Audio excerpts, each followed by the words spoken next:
Assalamualaikum semua. Izinkan saya memperkenalkan nama saya Nur Fathia binti Muhammad Yunus. Saya merupakan seorang pelajar ijazah sarjana muda pendidikan awal kanak-kanak di Universiti Selangor dengan bernomor metrikan 42230011531. Sebelum masuk ke topik utama hari ini, saya nak ucapkan tahniah kepada adik-adik yang telah tamat pengajian di peringkat SPM maupun STPM. Namun, perjalanan adik-adik masih jauh lagi untuk melanjutkan pelajaran ke peringkat menara gading. Okey, kita pergi ke topik utama kita pada hari ini, iaitu introvert di university. Apa pendapat adik-adik? Semua berkaitan personality introvert. Okey, pada pandangan saya, karakter seorang introvert ini lebih kepada pendiam, seseorang yang lebih suka memerhati dan mendengar. Namun, bukannya mereka ini tidak pandai bergaul. Mereka sebenarnya boleh bergaul dengan orang yang betul-betul serasi bersama mereka.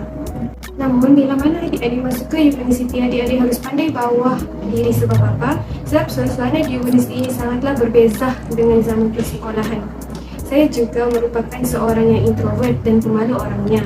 Namun, bila mana saya berada di universiti, saya perlu menyesuaikan diri ini dengan suasana persekitaran yang ada di sekeliling kita.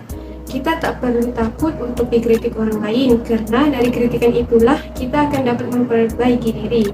Namun, jangan pernah takut untuk menjadi diri sendiri. Dan daripada itu juga, kita akan sering mendapat kritikan daripada pensyarah kita berkaitan dengan tugasan-tugasan yang diberikan. Namun, kita perlu anggap kritikan itu sebagai pembangkit semangat. Jangan pernah merasa diri ini lemah.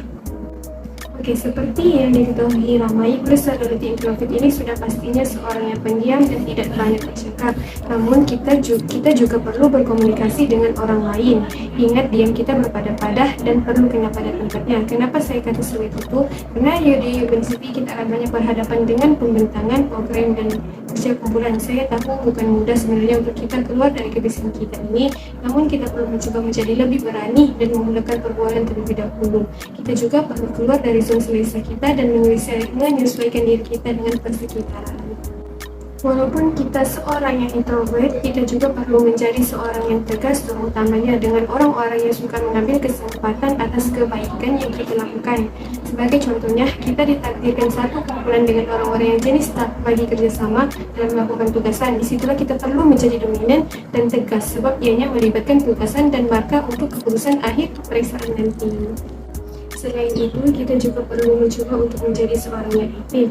Zaman belajar ini, kita tak boleh sangat ikutkan kecenderungan personaliti kita. Kita juga perlu mencoba menjadi aktif dengan mengikuti program-program yang dianjurkan di universiti, menyertai kegiatan persatuan dan sukan-sukan yang dianjurkan. Dan apabila kita aktif di universiti, ianya juga akan mempengaruhi resume kita ketika hendak memohon pekerjaan kelak.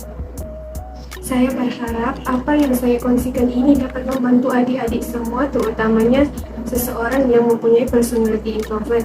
Ingat, jangan pernah takut untuk dikritik, cuba untuk bergaul dengan orang sekeliling, tegas pada tempatnya dan cuba untuk menjadi seorang yang aktif apabila berada di universiti.